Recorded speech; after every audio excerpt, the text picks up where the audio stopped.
Hello प्यारे बच्चों, आप लोग का दूसरा चैप्टर ख़त्म हो गया होगा।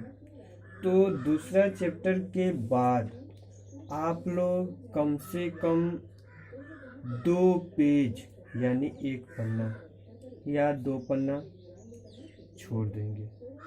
2-3 पेज आप छोड़कर आगे तीसरा चैप्टर लिखना शुरू करेंगे। ठीक है, उसमें कुछ इम्पोर्टेंट टॉपिक जो छूट गया होगा, देख रिवीजन टाइम में कुछ लिखाना होगा तो हम उसमें लिखाएंगे। अब हम देखते हैं तीसरा चैप्टर। तो तीसरा चैप्टर यूनिट 3 इलेक्ट्रोकेमिस्ट्री। तीसरा चैप्टर हम लोग देखेंगे इलेक्ट्रोकेमिस्ट्री। तो पहले हम इलेक्ट्रोकेमिस्ट्री का डिफिनीशन करते हैं। इलेक्ट्रोकेमिस्ट्री कहते किसको है? वैद्युत रसायन। तो कहता है कि भौतिक रसायन की वह शाखा जिसमें हम ऊर्जा में परिवर्तन या ऊर्जा का परिवर्तन के बारे में अध्ययन करते हैं, उसे इलेक्ट्रोकेमिस्ट्री कहते हैं। अंग्रेजी में that branch of physical chemistry in which we study about change in energy और conversion of energy is called electrochemistry. यानी किसी ऊर्जा को एक रूप से दूसरे रूप में परिवर्तन या ऊर्जा में एक रूप से दूसरे रूप में परिवर्तन के बारे में जो अध्ययन जिस केमिस्ट्री के अंतर्गत किया जाएगा, उसी केमिस्ट्री को हम क्या कहते हैं? इलेक्ट्रोकेमिस्ट्री कहते हैं। तो इलेक्ट्रोकेमिस्ट्री में आप लोग को कोई प्रॉब्लम नहीं होगा। अब हम टॉपिक डालेंगे इलेक्ट्रोकेमिकल सेल। Electrochemical cell. तो इलेक्ट्रोकेमिकल सेल का डेफिनेशन क्या कहता है कि वह यंत्र, वह डिवाइस, जैसे अब टीवी का रिमोट हो गया, कंट्रोल करने के लिए उपकरण हो गया, बैटरी हो गया, पंखा हो गया, बहुत सारे उपकरण हैं। तो कहता है कि वह यंत्र, वह डिवाइस जो विद्युत ऊर्जा से रासायनिक ऊर्जा में तथा रासायनिक ऊर्जा से विद्युत ऊर्जा में बदला जाता है, उसे इलेक्ट्रोकेमिकल सेल्स कहते हैं। यानी क्या कहता है? इलेक्ट्रिकल एनर्जी को केमिकल एनर्जी में चेंज कर दे या केमिकल एनर्जी को इलेक्ट्रिकल एनर्जी में चेंज कर दे। और जिस डिवाइस के द्वारा यह चेंज किया जाता है, उसी डिवाइस, उस उपकरण, उस यंत्र को ही हम क्या कहते हैं? इलेक्ट्रोकेमिकल सेल कहते हैं, वैद्युत रसायन सेल के नाम से जानते हैं। तो हिंदी वाले परिभाषा मिलाएंगे कि वह यंत्र, वह डिवाइस जो विद्युत ऊर्जा से रासायनिक ऊर्जा में तथा रासायनिक ऊर्जा से विद्युत ऊर्जा में बदला जाता है, उसे इलेक्ट्रोकेमिकल सेल्स कहते हैं। अंग्रेजी में it is a device which can inter convert chemical and electrical energy. Inter convert का मतलब होगा कि केमिकल से इलेक्ट्रिकल एनर्जी में या इलेक्ट्रिकल एनर्जी से केमिकल एनर्जी में। ये इसके 2 पार्ट होते हैं, ये 2 भाग होते हैं इसके, या 2 प्रकार के होते हैं। कौन कौन? पहला है हमारा इलेक्ट्रोलाइटिक सेल। पहला क्या है? इलेक्ट्रोलाइटिक सेल, जिसको हिंदी में कहते हैं वैद्युत अपघटनी सेल। और दूसरा है गैल्वेनिक सेल, ठीक है, वोल्टेज सेल के नाम से जानते हैं। तब हम बारी बारी से पढ़ेंगे इलेक्ट्रोलाइटिक सेल। किसके बारे में पढ़ेंगे अब हम? Electrolytic cell. इलेक्ट्रोलाइटिक सेल से पहले हम इलेक्ट्रोलाइट के बारे में जानते हैं। इलेक्ट्रोलाइट क्या होता है? आप लोग जानते होंगे, इलेक्ट्रोलाइट का हिंदी होता है विद्युत विच्छेदन। क्या होता है? विद्युत विच्छेदन।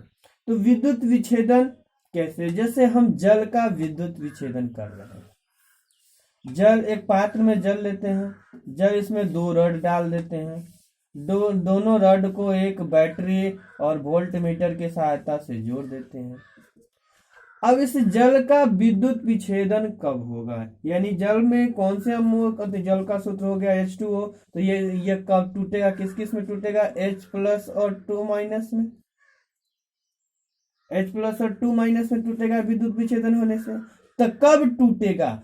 जब यह बैटरी को हम जोड़ेंगे, इसके द्वारा विद्युत धारा प्रवाहित किया जाएगा। यानी विद्युत धारा प्रवाहित किया गया तो ये केमिकल रिएक्शन तैयार हुआ। यानी इलेक्ट्रिकल एनर्जी को यूज किया गया तो हमें केमिकल एनर्जी प्राप्त हुआ। तो यानी इलेक्ट्रोलाइट का मतलब ये समझ में, तो उसी से बना हुआ है इलेक्ट्रोलाइटिक सेल। तो यानी इसका डेफिनेशन हो जाएगा कि इलेक्ट्रिकल एनर्जी को केमिकल एनर्जी में बदला जाता है। इलेक्ट्रिकल एनर्जी को किस में बदला जाएगा? केमिकल एनर्जी में। यानी बैटरी क्या है? बैटरी से कौन सा विद्युत धारा प्रवाहित होती है? विद्युत धारा। यानी इलेक्ट्रिकल एनर्जी क्या है? उसका उपयोग हमने किसके किया? H2O को तोड़ने में किया, यानी केमिकल एनर्जी के रूप में। तो इलेक्ट्रोलाइसिस का डेफिनेशन हो जाएगा, मात्र एक याद रखेंगे, दूसरा ऑटोमेटिक याद रहेगा। तो इलेक्ट्रोलाइटिक सेल का डेफिनेशन हो जाएगा कि वह सेल, वह डिवाइस जो इलेक्ट्रिकल एनर्जी को केमिकल एनर्जी में बदलता है। इलेक्ट्रिकल एनर्जी को किस में बदलता है? केमिकल एनर्जी में। इलेक्ट्रोलाइट में आप वही देखें, तो यानी इलेक्ट्रिकल एनर्जी को किस में बदलता है? केमिकल एनर्जी में। इलेक्ट्रिकल एनर्जी का हिंदी क्या हो जाएगा? आप लोग जानते हैं, इलेक्ट्रिकल विद्युत ऊर्जा को किसमें? रासायनिक ऊर्जा में परिवर्तित करेगा। तो हिंदी में डिफिनेशन सुनेंगे कि वह यंत्र, पहला पॉइंट में परिभाषा ही हो जाएगा, क्या हो जाएगा? वह यंत्र जिसमें विद्युत ऊर्जा को रासायनिक ऊर्जा में परिवर्तित किया जाता है। यानी वह यंत्र जिसमें विद्युत ऊर्जा को रासायनिक ऊर्जा में परिवर्तित किया जाता है, यानी इलेक्ट्रिकल एनर्जी को केमिकल एनर्जी में परिवर्तित किया जाता है, उसे हम इलेक्ट्रोलाइटिक सेल कहते हैं, वैद्युत अपघटनी सेल कहते हैं। इसमें नोट में, इसमें पहला पॉइंट नोट में डाला हुआ है, इसका तो डेफिनेशन क्लियर हो गया। नोट में पहला पॉइंट इसमें डाला हुआ है कि इसका कैथोड निगेटिव होता है। इसका कैथोड कैसा होता है? निगेटिव होता है, याद रखेंगे। इसका कैथोड कैसा होता है? निगेटिव होता है। और एनोड कैसा होता है? इसका एनोड क्या होता है? पॉजिटिव होता है। तो ये एक तरह डिफिनेशन देखें, और दूसरा इसका कैथोड और एनोड देखें। उसी तरह से अब इसमें का आगे पॉइंट हम पढ़ने से पहले हम देखते हैं कि इस गैल्वेनिक सेल के बारे में बात करते हैं। तो इसमें हमने क्या देखा कि इलेक्ट्रिकल एनर्जी कन्वर्ट हुआ केमिकल एनर्जी में। तो ठीक इसका उल्टा होगा गैल्वेनिक सेल में, ठीक इसका उल्टा होगा गैल्वेनिक सेल में। तो यानी इसमें क्या हो जाएगा कि वह यंत्र जिसके द्वारा क्या होगा? केमिकल एनर्जी को इलेक्ट्रिकल एनर्जी में परिवर्तित किया जाएगा। यानी इस गैल्वेनिक सेल में कौन सा क्या हो जाएगा? केमिकल एनर्जी कन्वर्ट होगा इलेक्ट्रिकल एनर्जी में। तो परिभाषा हम क्या कर सकते हैं गैल्वेनिक सेल का कि वह यंत्र जिसमें रासायनिक ऊर्जा को विद्युत ऊर्जा में परिवर्तित किया जाता है उसे गैल्वेनिक सेल कहते हैं। या ऐसे भी कर सकते हैं, वह डिवाइस जिसमें केमिकल एनर्जी को केमिकल एनर्जी को इलेक्ट्रिकल एनर्जी में परिवर्तित किया जाता है उसे गैल्वेनिक सेल कहते हैं। डेफिनेशन क्लियर हो गया। अंग्रेजी में the device in which chemical energy converted into electrical energy is called galvanic cell.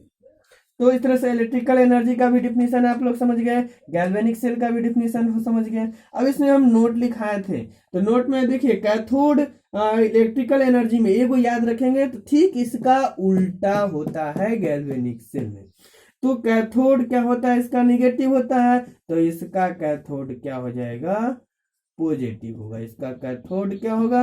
इसमें कैथोड पॉजिटिव होंगे। और इसका एनोड क्या होता है? पॉजिटिव होता है, तो इसका एनोड क्या हो जाएगा? इसका एनोड निगेटिव होगा।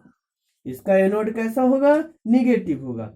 तो हम लोग चिन्ह से कैथोड और एनोड की पहचान नहीं करेंगे, हम लोग चिन्ह से कैथोड और एनोड की पहचान नहीं करेंगे।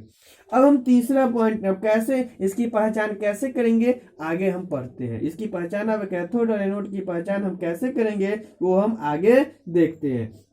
तीसरा पॉइंट कहता है कि इसमें बैटरी से विद्युत ऊर्जा के प्रयोग द्वारा नॉन स्पॉन्टेनियस रिएक्शन को कराया जाता है। अब अगर हम बात करें इसी फिगर पर फिर से आइए, अगर मैं विद्युत धारा प्रवाहित नहीं करूं तो क्या H2O H+ और 2- में टूट जाएगा? नहीं टूटेगा, नहीं टूटेगा। तो विद्युत धारा प्रवाहित करने के कारण यह टूटा, यानी यह हम अवघटना को कराए। इस रिएक्शन को हमने क्या किया? कराया, यह स्वतः नहीं हुआ।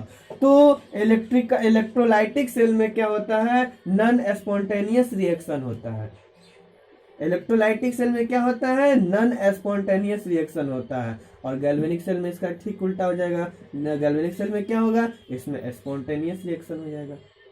अब हम बात करते हैं नॉन स्पॉन्टेनियस और स्पॉन्टेनियस। जो रिएक्शन स्वतः होता है उसे स्पॉन्टेनियस कहते हैं, और जो रिएक्शन स्वतः नहीं होता है उसे कराया जाता है वह नॉन स्पॉन्टेनियस होता है। यह डिफिनेशन हम 11th क्लास में भी कई बार पढ़ चुके होंगे, तो इसमें कोई दिक्कत नहीं है। इलेक्ट्रोलाइटिक सेल में आप लोग समझ गए हैं कि इसमें यह नॉन स्पॉन्टेनियस रिएक्शन को इसमें द्वारा कराया जाता है, और इसमें क्या होता है, स्पॉन्टेनियस रिएक्शन अपने आप होता है। यही इसमें मतलब कि तीसरा टॉपिक में आपको लंबा सा दिखेगा, लेकिन शॉर्टकट में सीधा समझिए कि इलेक्ट्रोल अगर अंतर पूछेगा तो आप आसानी से लिख सकते हैं। पहला परिभाषा, दूसरा कैथोड एनोड और तीसरा रिएक्शन के बारे में। तो इलेक्ट्रोलाइटिक सेल में आपको हमेशा क्या होता है, नॉन स्पॉन्टेनियस रिएक्शन होता है, और गैल्वेनिक सेल में क्या होगा, स्पॉन्टेनियस रिएक्शन होता है।